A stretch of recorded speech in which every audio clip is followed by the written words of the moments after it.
اعوذ باللہ من الشیطان الرجیم بسم اللہ الرحمن الرحیم۔ اللہ رب العالمین نے سورہ حامیم السجدہ میں ارشاد فرمایا، ان الذین آمنوا وعملوا الصالحات، وہ لوگ جو ایمان لائے اور صالح اعمال کرتے رہے، لہم اجر غیر ممنون، ان کے لیے نہ ختم ہونے والا اجر و ثواب ہے۔ اب اس میں سب سے پہلی بات کی گئی جو لوگ ایمان لائے، مطلب ایمان لانا بہت بڑی خوش قسمتی کی بات ہے۔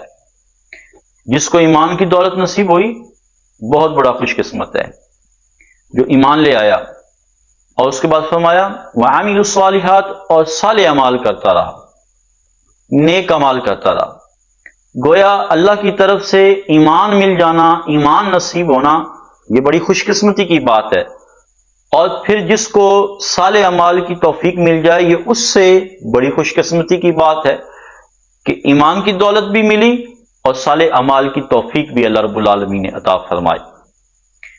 تو اللہ رب العالمین نے فرمایا کہ جو ایمان لایا اور صالح اعمال کرتے رہے، ان کے لیے انعام کیا ہے، اللہ کا فضل کیا ہے، اللہ کی رحمت کیا ہے کہ اللہ رب العالمین ان کو نا ختم ہونے والا اجر و ثواب عطا فرماتا ہے۔ حضرت عقبہ بن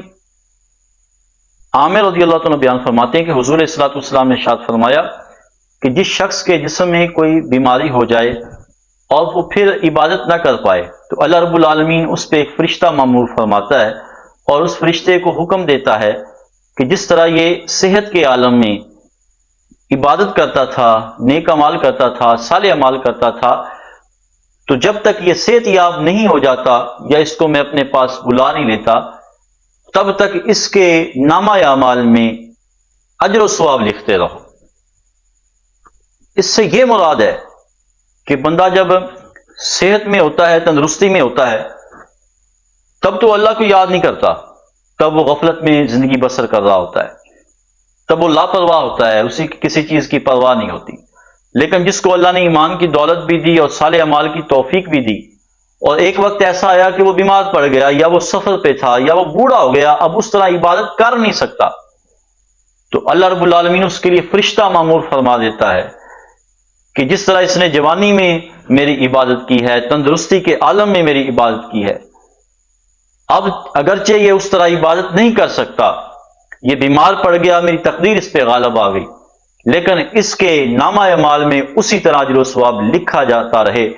تو اللہ رب العالمین فرشتے کو حکم دیتا ہے۔ تو اس سے مراد یہ ہے کہ یہ اللہ اس بندے کو نا ختم ہونے والا اجر و ثواب عطا فرماتا ہے۔ امام علیہ الصلوۃ والسلام بیٹھے ہوئے تھے اور صحابہ کرام بھی تشریف فرما تھے۔ حضور علیہ الصلوۃ والسلام نے اپنا چہرہ انور آسمان کی طرف اٹھا کر دیکھا تو حضور مسکرا پڑے۔ امام علیہ الصلوۃ والسلام جب مسکراتے تھے تو آپ کے سامنے والے دانتوں سے روشنی نکلتی، نور نکلتا تھا، اور آپ نے جب تبسم فرمایا تو صحابہ کرام دیکھتے رہ گئے۔ حضور کا تبسم بھی اتنا خوبصورت تھا، اور صحابہ سے رہا نہ گیا، کہا یا رسول اللہ آپ مسکرائے کیوں ہیں؟ میرے محبوب علیہ الصلوۃ والسلام نے ارشاد فرمایا، میں نے دو فرشتوں کو دیکھا کہ وہ ایک مصلی کو ڈھونڈ رہے تھے، اور اس مصلی پہ نماز جو ادا کرتا تھا وہ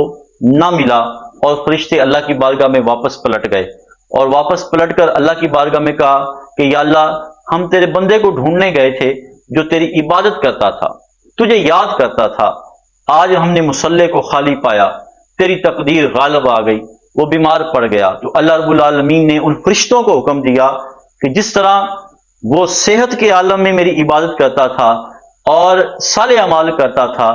اگر آج میری تقدیر غالب آ گئی ہے تو اس کو اس حالت میں بھی اسی طرح اجر و ثواب اس کے نامہ اعمال میں لکھتے رہو جس طرح وہ صحت کے عالم میں اور جوانی کے عالم میں جو ہے وہ میری عبادت کیا کرتا تھا۔ تو پتہ چل گیا کہ اگر ہم تندرست ہیں اور صحت یاب ہیں اور اللہ رب العالمین نے ہمیں نعمتیں عطا کی ہیں، اگر ہم ان نعمتوں میں اور تندرستی میں اللہ کو یاد کرتے ہیں، عبادت کرتے ہیں، ہم حقوق اللہ ادا کرتے ہیں، حقوق العباد ادا کرتے ہیں، نماز پڑھتے ہیں، روزے رکھتے ہیں، حج کرتے ہیں، زکوٰۃ فرض ہے تو وہ ادا کرتے ہیں، اولاد کے حقوق ادا کرتے ہیں، والدین کے حقوق ادا کرتے ہیں، پڑوسیوں کا خیال رکھتے ہیں۔ جب بندہ صالح اعمال کرتا ہے اور پھر ایک ایسا وقت آیا کہ وہ بیمار پڑ گیا یا وہ بوڑھا ہو گیا یا سفر میں تھا وہ عمل نہ کر سکا، لیکن اللہ رب العالمین کی رحمت اتنی وسیع ہے، اس کا کرم اتنا وسیع ہے، اس کا فضل اتنا وسیع ہے کہ رب کائنات فرشتوں کو حکم دیتا ہے کہ فرشتوں، یہ بندہ تقدیر کی وجہ سے، بیماری کی وجہ سے اس طرح عبادت نہیں کر سکا، لیکن اس کے نامہ اعمال میں اسی طرح اجر و ثواب لکھتے رہو۔ تو گویا کہ اس کے نامہ اعمال میں اسی طرح اجر و ثواب لکھا جاتا رہتا ہے، اور اللہ رب العالمین اس بندے کو نہ ختم ہونے والا اجر و ثواب عطا فرماتا ہے۔ آج اگر ہم سوچیں تو ہم اپنی جوانیاں غفلت میں گزارتے ہیں، آج اگر ہم سوچیں تو یہی کہتے رہتے ہیں کہ ابھی بڑی عمر پڑی ہے، بوڑھے ہوں گے تو اللہ کو یاد کر لیں گے، جب بوڑھے ہو جاتے ہیں تو عبادت کرنے کی ہمت نہیں رہتی، یا جب صحت میں ہوتے ہیں تو کہتے ہیں کہ کر لیں گے عبادت، لیکن جب بیماری آ جاتی ہے پھر دل کرتا ہے کہ اللہ کی عبادت کریں، دل کرتا ہے کہ اللہ کو منا لیں، اس کی بارگاہ میں جھک جائیں، لیکن بیماری میں وہ ہمت اور طاقت نہیں ہوتی کہ بندہ اللہ کی عبادت کر سکے۔ لیکن جو بندہ ایمان لایا اور صالح اعمال کرتا رہا اور صحت کے عالم میں عبادت کرتا رہا، اگر وہ بیمار بھی پڑ جائے گا، اگر وہ سفر پہ ہوگا، یا پھر وہ بوڑھا بھی ہو جائے گا، اس سے اس طرح عبادت نہیں ہو پائے گی جس طرح وہ پہلے کیا کرتا تھا۔ اللہ رب العالمین اس پہ ایک فرشتہ معمور فرما دے گا اور ان کی ڈیوٹی لگائے گا کہ میرے اس بندے کے اسی طرح نامہ اعمال میں اجر و ثواب لکھتے رہو جس طرح یہ صحت کے عالم میں مجھے یاد کیا کرتا تھا۔ قربان جاؤں، اللہ رب العالمین اپنے بندے سے کتنا پیار کرتا ہے، وہ اس کی رحمت کتنی وسیع ہے، اس کا کرم کتنا وسیع ہے۔ تو آج وقت ہے کہ ہم اللہ کی بارگاہ میں جھکیں، عبادت کریں، اللہ کو یاد کریں، دعائیں مانگیں اور اپنے فرائض کو ادا کریں۔ جب اللہ نے ہمیں صحت عطا کی ہے، اور جب صحت نہ رہی تو پھر پچھتاوے کے علاوہ کچھ نہیں رہتا، اور جب زندگی نہ رہے تو پھر بھی پچھتاوے کے علاوہ کچھ نہیں رہتا۔ اللہ نے تمہیں زندگی دی ہے، ایمان کی دولت دی ہے، صالح اعمال کرنے کی توفیق دی ہے، تو یہ اللہ کا بڑا انعام ہے۔